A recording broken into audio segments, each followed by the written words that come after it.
Hello, my dear students. Today we will do a very important question from the current electricity chapter.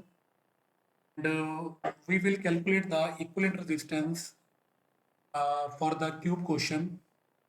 And the question is calculate the equivalent resistance between two diagonally opposite corners of a cube. तो हमने इस question में calculate क्या करना है।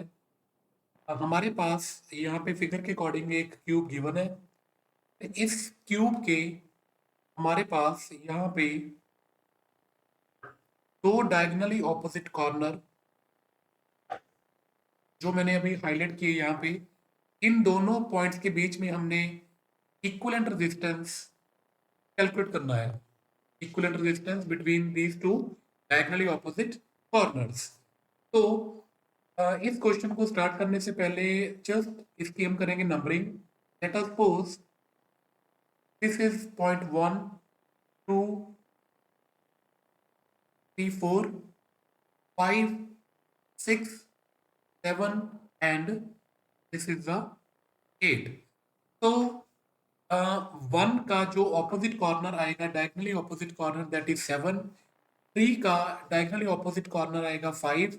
Similarly 8 का opposite corner 2 and 4 का opposite corner 6। तो मैंने यहाँ पे आर्बिट्रेरी दो पॉइंट्स अज्यूम कर लिए, point 1 and point 7।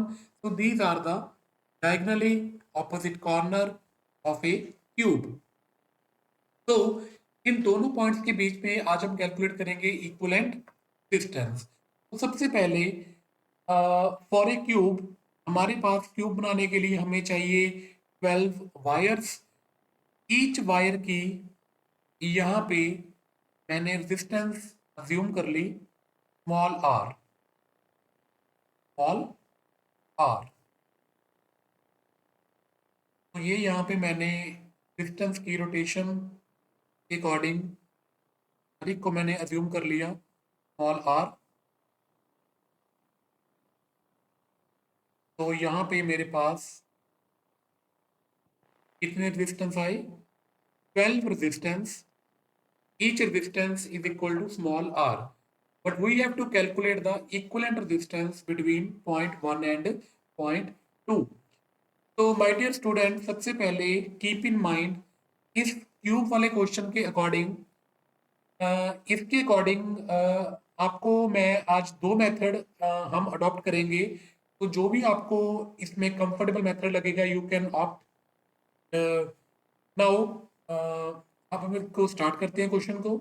For the equivalent resistance between two diagonally opposite corner. तो सबसे पहले पॉइंट 1 एंड 7 के बीच में यहाँ पे मैंने क्या लगाई, एक बैटरी।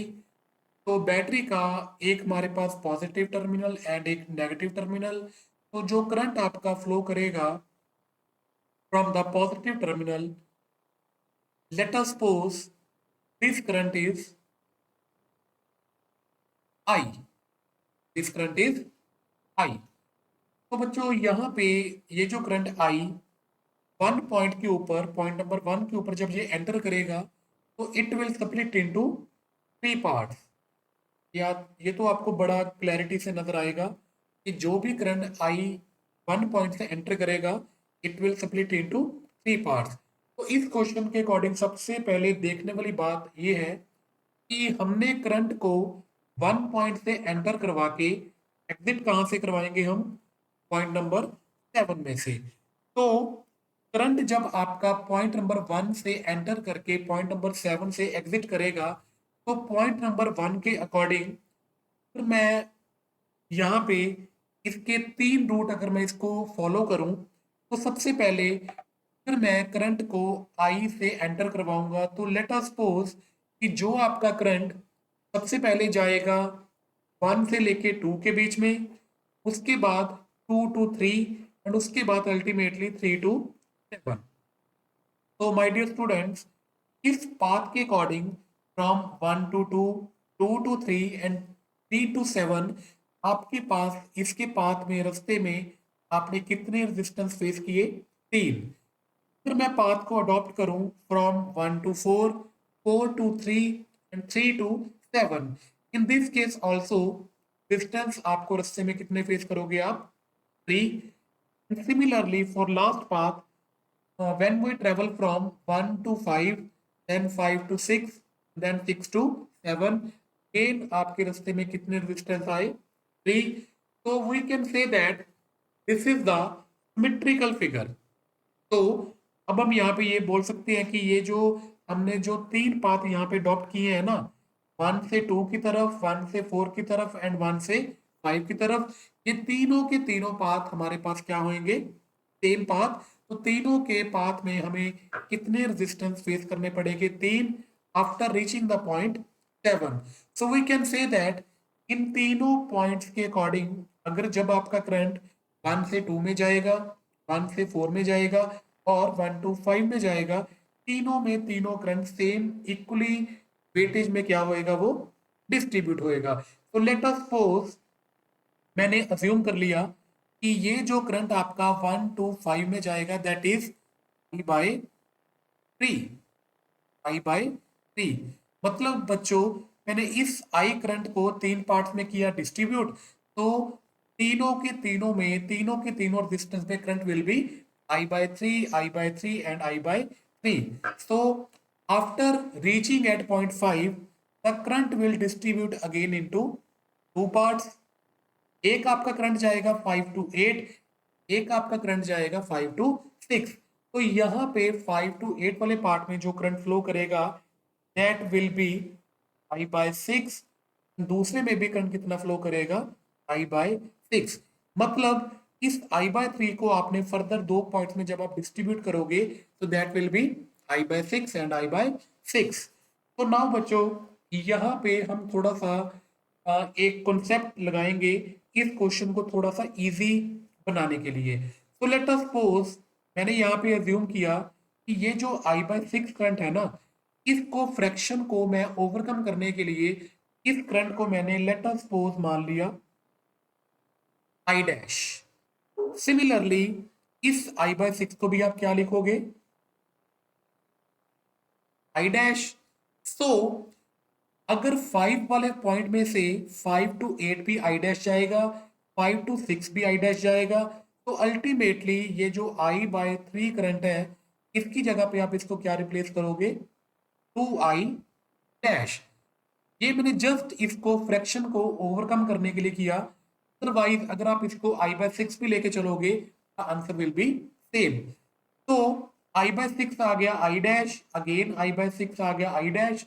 तो ultimately from 1 to 5 current will be 2I dash. Similarly for path 1 to 4 current will be 2I dash. For 1 to 2 2I dash. और वी कैन से दैट यहाँ पे जो करंट एंटर करेगा from point 1, it will be 6I dash. तो 2I dash, 2I dash, 2I dash, तो मिलके यहाँ पे क्या बना हमारे पास? 6I dash. तो now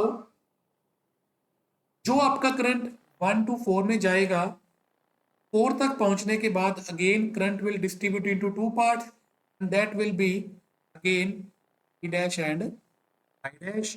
Similarly for path 1 to 2, it will distribute again into two parts. Similarly, I dash and I dash.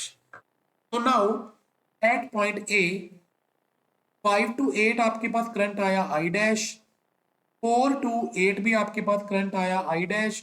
तो ultimately we can say 8 to 7 वाले पार्ट में जो करंट फ्लो करेगा that will be 2I dash। Similarly 6 to 7 वाले path में जो current flow करेगा that will be again 2I dash. Similarly for 3 to 7 it will be 2I डैश। So at point 7 this 2I dash, 2I dash and 2I dash, यहाँ पे जो current आपका exit करेगा that will B 6I dash. तो we can say that यहाँ पे आपका किरचॉफ का करंट लॉ वेरीफाई हो गया कि जितना करंट यहाँ पे सर्किट के अंदर आपका एंटर किया, incoming current is equal to outgoing current. So this is the Kirchhoff current law, और we can say that Kirchhoff का फर्स्ट लॉ। तो जितना करंट सर्किट में से अंदर एंटर करेगा उतना करंट सर्किट में से एग्जिट करना मैंडेटरी है। तो नाउ अब इसका जो आपने एक कॉन्सेप्ट को याद रखना है, that is the shortest loop.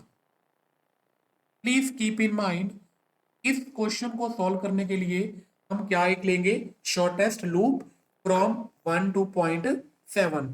तो it is very clear that, ये मैंने आपको पहले भी बताया कि ये तीनों के तीनों पाथ फ्रॉम 1 टू 2, फ्रॉम 1 टू 4 और 1 टू 5, तीनों के तीनों केसेस में आपने रेजिस्टेंस कितने फेस किए थे, 3। तो ड्यू टू सिमेट्री जो भी पाथ आप फॉलो करोगे, सारे के सारे पाथ आपको क्या मिलेंगे, शॉर्टेस्ट पाथ, और we can say shortest loop. तो नाउ यहां पे मैंने फर्दर 2 पॉइंट अज्यूम किए, x and y. Now loop यहां पे कुछ मैं मेंशन करूंगा, लूप 1 2 3 7 y(1). तो आपने इस लूप के ऊपर फोकस करना है, 1 to 2, 2 to 3, 3 to 7, 7 to y, y to x, and after that x to 1। तो ये आपकी लूप होगी कंप्लीट। तो इस लूप के ऊपर अब आप कौन सा लॉ अप्लाई करोगे, किरचॉफ का second law, that is the voltage law. So 1 से स्टार्ट करेंगे हम, इसके ऊपर वोल्टेज का लॉ लगाएंगे। तो 1 to 2 that will B positive का 2i इंटू स्मॉल आर। तो माय डियर स्टूडेंट्स, आपने जो वोल्टेज लॉ, जो आपको कंसेप्ट ऑलरेडी पता है, वो आप अपने तरीके से भी लगाओगे, but according to my point of view, जो मैंने यहाँ पे अडॉप्ट किया, जिस डायरेक्शन में आप करंट को फ्लो करोगे, उस डायरेक्शन को क्या मैं लेके चल रहा हूँ यहाँ पे, पॉजिटिव। तो 2 to 3 के बीच में करंट हमारा I dash, resistance r, we can say I dash R, 3 to 7, that will be 2I dash into small r. After that 7 to Y, आपके पास करंट तो फ्लो कर रहा है 6I dash, पर यहाँ पे कोई रेजिस्टेंस नहीं है, तो वोल्टेज ड्रॉप विल बी 0। तो Y to X, अगर मैं यहाँ पे इस पोटेंशियल की वैल्यू लेके चलूंगा V, तो I will take negative V। Gain यहाँ पे आप अल्टीमेटली फर्स्ट पॉइंट पे आ गए, तो that will be equal to 0। So from this equation we can say V is equal to 5i dash into R. So mark this equation number 1. Now we have to calculate the equivalent resistance between point 1 and 7. So it is very clear from the given figure that point 1 and 7 के बीच में, point 1 and 7 के बीच में जो voltage है that is V, जो आपके पास current flow कर रहा है that is 6I dash, and in दोनों पॉइंट्स के बीच में जो मैंने रेजिस्टेंस को अज्यूम किया, जो हमने कैलकुलेट करनी है, that is a capital R। तो again according to Ohm's law, V is equal to IR, तो we can say V is equal to 6I dash into capital R। V is equal to current हमारे पास 6I dash into capital R। तो अगर मैं equation 1 and 2 को करूंगा compare equation 1 and 2, we can say 6I dash R is equal to 5I dash small r. So I dash से I dash cancel out, so we will get capital R is equal to 5/6 into small r. So बच्चों, this is the final result for the equivalent resistance between two diagonally opposite corners of a cube. तो अगर आपको ये question MCQ के point of view से आएगा, तो आपको ये फाइनल रिजल्ट क्या करना पड़ेगा, क्रैम। तो इस फाइनल रिजल्ट के अकॉर्डिंग जस्ट आपको क्वेश्चन में स्मॉल आर की वैल्यू मेंशन होएगी, तो by putting the value of small r we can directly calculate the final answer. So our answer will be 5/6 into small r. तो now इसी question को अब हम वंस अगेन फिर से रिपीट करेंगे, बट विद अनदर मेथड। तो now again इसको पहले हम करेंगे नंबरिंग 1 2 3 4 5 6 7 8। तो ये हमारी होगी नंबरिंग कंप्लीट 1 टू 8। तो यहां से करंट आपका कुछ करेगा एंटर एंड 7 से आपका करंट करेगा आपका कुछ exit. Incoming is equal to outgoing, वो आपको ऑलरेडी पता होना चाहिए। तो इस क्वेश्चन को करने के लिए जो सेकंड टेक्निक है, उसके लिए कीप इन माइंड तीनों के तीनों पाथ आपके पास ऑलरेडी आपको मैंने बताया सेम थे। तो it is very clear from the given figure that जब आपका करंट 1 से एंटर करेगा तो ये जो मैंने 3 पॉइंट हाईलाइट किए, point number 5, point number 4 and point number 2, these 3 points will be at the same potential। तो बच्चों ये जो तीनों के तीनों पॉइंट है ना, ये हमारे पास तीनों के तीनों सेम पोटेंशियल पे आए। Similarly point 8, point 6 and point 3 again at the equipotential point. तो जो भी आपके इक्विपोटेंशियल पॉइंट्स है ना, उन तीनों को आप क्या कर सकते हो, ज्वाइन। इक्विपोटेंशियल पॉइंट्स का मतलब कि इन तीनों पॉइंट्स के ऊपर 5, 4 एंड 2 के ऊपर potential will be same, so we can join these 3 points। Similarly, point 3, point 6 and point 8 are the equipotential points, so we can again join these 3 points। तो इस पिक्चर को थोड़ा सा मैं इजी वे में इक्विपोटेंशियल पॉइंट्स के according अगर मैं ड्रॉ करूंगा, तो लेट्स सी। मान लो ये आपका करंट यहाँ पे किया एंटर, तो this point is point number 1।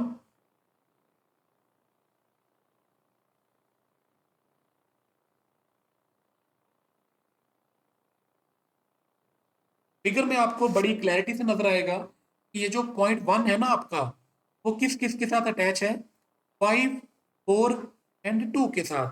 तो यहाँ पे मैंने नंबरिंग दी इसको 5, इसको मैंने नंबरिंग दी 4, इसको मैंने numbering the 2। Similarly on the other hand let us suppose this point is 7, जहां से आपका करंट क्या करेगा, एग्जिट करेगा। 7 भी किन किन के साथ अटैच है आपका यहाँ पे, 8, 6 एंड 3 के साथ।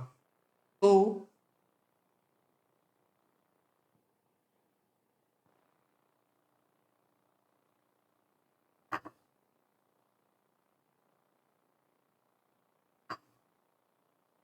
यहाँ पे अगेन मैंने 7 को 3 के साथ कर दिया connect with 8, 6 and 3, because 7 is connected to 8, 6 and 3।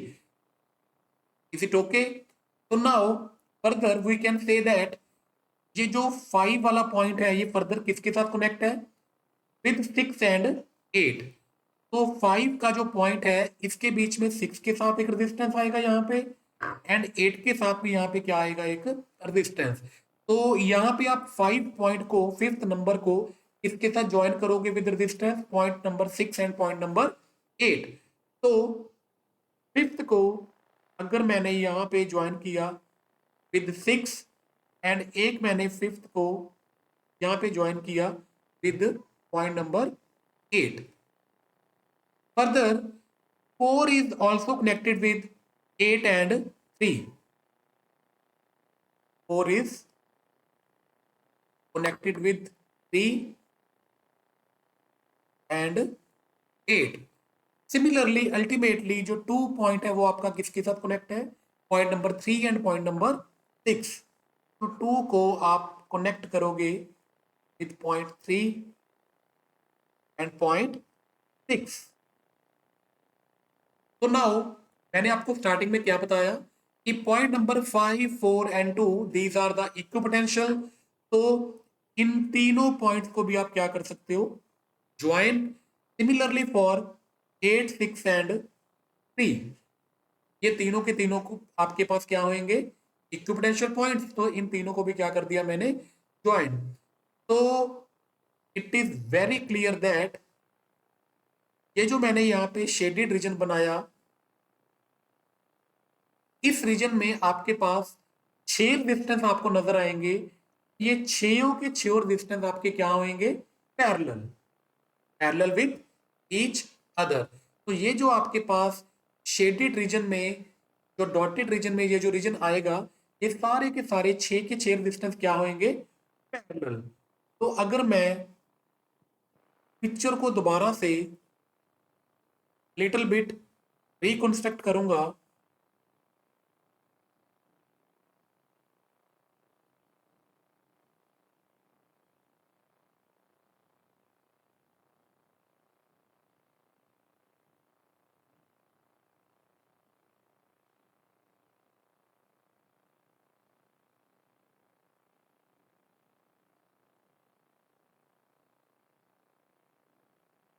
तो picture will be like this.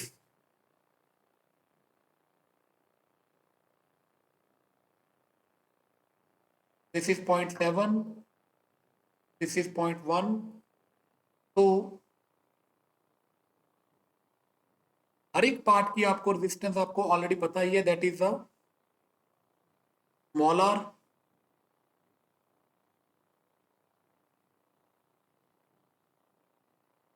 So this is the parallel combination. This is also the parallel combination. तो जो नेट फिगर आपके पास आएगी,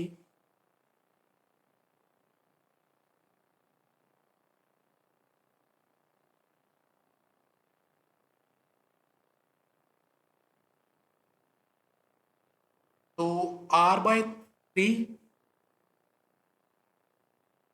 बीच वाले का जो आंसर आएगा that will be R/6 according to parallel formula and R/3।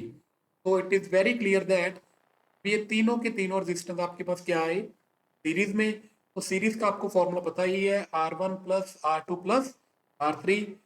तो जो नेट या इक्वलेंट रेजिस्टेंस आएगी that will be equal to R/3 plus R/6 plus R/3। 6 will be LCM, so 2R plus R plus 2R. So ultimately we will get capital R is equal to 5/6 into small r. So my dear students, this will be your final result. तो पिछले case के according जो हमने पिछला method जो adopt किया उसके according भी हमारा answer 5/6 r, and similarly by this method answer will be 5/6 into small r. तो जो भी मेथड आपको यहाँ पे कन्वीनियंट लगे, you can use directly in your examination. Thank you very much.